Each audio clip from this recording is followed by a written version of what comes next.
Buenas tardes. Mis compañeros y yo vamos a exponer sobre la hiperinflación del Perú de 1989 y el Zimbabue en 2008, del curso de macroeconomía. Les voy a hablar en esta oportunidad sobre el capítulo 1 y el capítulo 2. El capítulo 1 se trata sobre los indicadores macroeconómicos y el capítulo 2 se trata sobre las causas de la hiperinflación en el Perú. Los indicadores macroeconómicos son las cifras que nos indican la evolución de la economía en una zona o país concreto. Tanto si se opera mediante criterios fundamentales como técnicos, debemos conocer su evolución para poder entender el mercado. Los indicadores macroeconómicos son publicados por gobiernos o empresas privadas de manera regular. Los tipos de indicadores macroeconómicos son el Producto Bruto Interno, Producto Nacional Bruto, la inflación, la tasa de interés y el tipo de cambio. El Producto Bruto Interno es una magnitud macroeconómica que expresa el valor monetario de la producción de bienes y servicios de demanda final de un país durante un periodo determinado. Se define como el Producto Nacional Bruto se define como el conjunto de bienes y servicios finales producidos por un factor de producción y vendidos en el mercado durante un periodo dado, generalmente es de un año. La inflación es el aumento generalizado y sostenido del nivel de precios existentes al mercado durante un periodo determinado. La inflación es el aumento generalizado y sostenido del nivel de precios existentes en el mercado durante un periodo de tiempo que es normalmente de un año también. La tasa de interés, considerado el monto que el deudor deberá pagar a quien le otorga el dinero. Y el tipo de cambio es el precio de una unidad monetaria extranjera expresado en términos de la moneda nacional. Los principales indicadores macroeconómicos que existen en el Perú es el Producto Bruto Interno, el Producto Bruto Interno Minero y el tipo de cambio. En el mes de marzo, el Producto Bruto Interno registró una expansión de 7.9% acumulado, así un crecimiento de 8.8% en el primer trimestre del año. El Producto Bruto Interno Minero para el mes de abril de 2011, el PBI minero sufrió una contracción de 10.7% debido a la caída de la producción minera. De los minerales como estaño, el zinc, el plomo, la plata, entre otros. Y el tipo de cambio en el mes de abril, el nuevo sol sufrió una depreciación ya que aumentó por 2.8 soles por dólares. Las causas de la hiperinflación. La principal causa se debe a un incremento rápido, masivo de la cantidad de dinero existente en el mercado y que no se encuentra apoyado por el crecimiento de la producción de bienes y servicios.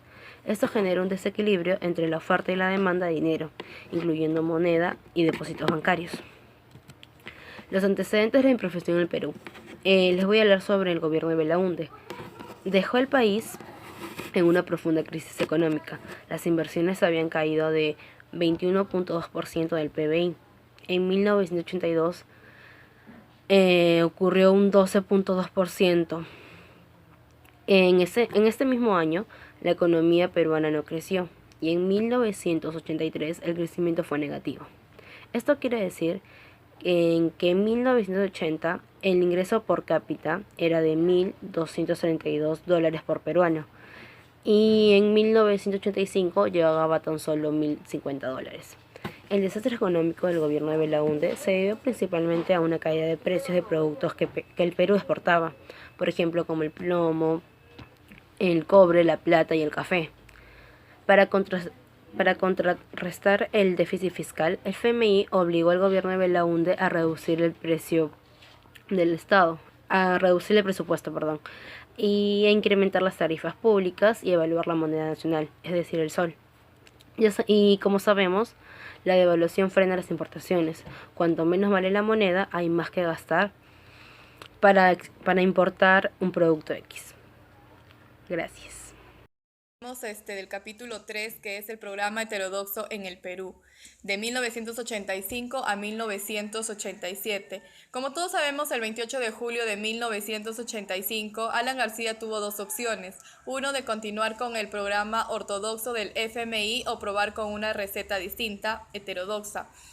En vista de la debacle de los últimos años, se esperaba un cambio de curso, pero este terminó siendo radical como aquel presupuesto por la izquierda. En efecto, los lineamientos principales de García correspondían a los planteamientos económicos de la Izquierda Unida. En su discurso a la Nación, García atacó al FMI. De ahora en adelante, anunció García, el pago de la deuda externa se limitaría al valor equivalente al 10% de las exportaciones peruanas. Pero además de introducir una nueva moneda, que el INTI reemplazó al devaluado sol, la principal medida económica consistió en la congelación de precios básicos, sueldos y la tasa de cambio relativa al dólar. Por ejemplo, el precio de la gasolina se elevó de golpe al 25%, para luego congelarlo a ese nivel. La idea era anticipar la inflación venidera y a largo plazo darle al consumidor más poder adquisitivo, evitando de esta manera el alza de precios de los consumidores. Tienen más dinero para gastar en otras cosas y por ende contribuyen a la reactivación. Acerca del capítulo 3, vamos a ver acerca del programa heterodoxo en el Perú de 1985 y 1987.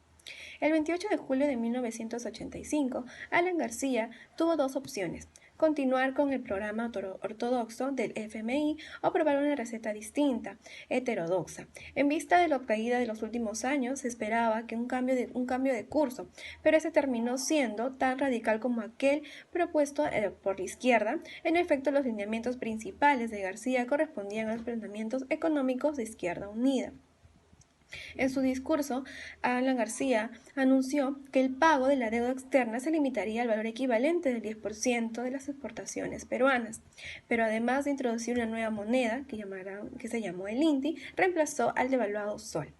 La principal medida económica consistió en la congelación de precios básicos, sueldos y tasa de cambio relativa al dólar. Por ejemplo, el precio de la gasolina se elevó de golpe en 25% para luego congelarlo a ese nivel. La idea era anticipar la inflación venidera y a largo plazo dar al consumidor más poder adquisitivo. Evitando de esta manera el alza de precios, los consumidores tienen más dinero para gastar en otras cosas y por ende contribuyen a la reactivación económica en otros sectores. La estrategia sigue siendo aplicada hoy en día. Según escribe Crabtree, la posición heterodoxa de García se basa en dos convicciones: relaciones entre sí, una que vendría a ser para poder pagar la deuda. La economía dio señales de clara recuperación. Los sectores que dependían de la demanda interna, como la manufactura, la construcción y la agricultura, crecieron, no así los sectores dedicados a la exportación, como la minería y la pesca. En 1986, la economía creció del 10%, fue el mayor crecimiento desde los años 50, pero también surgieron problemas que irían agravándose con el pasar del tiempo. A pesar de la reactivación económica, el Estado casi no percibía mayores ingresos, aunque en 1985 el déficit del sector público solo había sido el 2.7%. Esto no se dio a un aumento del gasto. De hecho, a pesar de su fama de ser una administración despilfarradora y populista, el gasto total de corrientes inversiones del sector público cayó del 49% del PBI en 1985, el 29% en 1986. Sin embargo, los ingresos corrientes totales también cayeron del 46% del PBI en 1985 hasta 33% en 1986. Otro problema consistía en que después del gran crecimiento de 1986, la capacidad productiva de la modesta industria nacional estaba llegando a sus límites. Hacían falta inversiones para instalar nuevas capacidades y así continuar con la reactivación. Para ello era necesario recurrir a inversiones y préstamos extranjeros.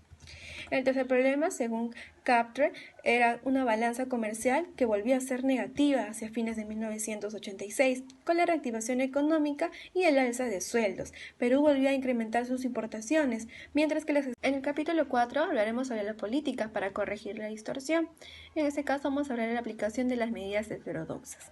Se llaman heterodoxas a las medidas de política macrodistintas de los ajustes de salarios, disminución de empleos y la demanda agregada, además de la oferta monetaria por aplicarse en otras basadas en el estímulo de la producción, aumento de empleo y la producción. En este contexto, al profundizarse la crisis mundial entre 2008 y 2009 del BCRA, las autoridades cambian el grado de intervención que se venía practicando en el mercado cambiario para hacer frente a las demandas de dólares, evidenciado la necesidad de las preservantes de las reservas de dólares. Esta reseña de los Estas reseñas de los acontecimientos recorre un ciclo de 10 años que muestra el crecimiento del PBI real, pero con aceleración de la inflación, especialmente en el último quinquenio. Es similar con el crecimiento económico que frena la inflación, no tiene respuesta teórica sólida, tampoco diagnosticar la verdadera causa de la inflación. La propuesta de política heterodoxa para bajar la inflación es una construcción histórica generada a partir de los fenómenos puntuales como las devaluaciones, aumentos de los precios de los alimentos u otros golpes sobre precios claves que generan posteriores incrementos en los valores nominales de los precios e ingresos sectoriales. El ortodoxo provee una receta distinta que vendría a ser la heterodoxa. En vista de los serios problemas de los últimos años, se esperaba un cambio curso y de hecho fue así, pero esta terminó siendo muy radical. El programa heterodoxo era fundamentalmente un programa estabilizador que a su vez intentaba una política económica consistente para disminuir la inflación a cero con neutralidad distributiva. Alan García anunció el pagado de la deuda externa se limitaría al valor equivalente al 10% de las exportaciones peruanas, pero además reintroducir una nueva moneda, el INTI, que reemplazó al devaluado sol. La principal medida económica consistió en la congelación de precios básicos, sueldos y la tasa de cambio relativa al dólar. En este caso, las políticas, vamos a mencionar aquellas políticas aplicadas para corregir la distorsión. La congelación de todos los precios, esta medida debió cumplir un papel coordinador de precios al gobierno, que el gobierno esperaba que no hubiera más inflación, siendo cualquier aumento en algún precio la señal incrementando el margen de ganancias. La devaluación de la moneda y la reducción de la tasa de interés, según la teoría ortodoxa, la tasa de interés no debía afectar el ahorro, ya que este no depende de ella, sino más bien del nivel de ingreso, generado por la mayor rentabilidad de las actividades productivas. Otra política es el incremento en las remuneraciones de reducir la inflación sin reducir la capacidad adquisitiva. Era uno de los grandes deslindes respecto a los ajustes ortodoxos del pasado.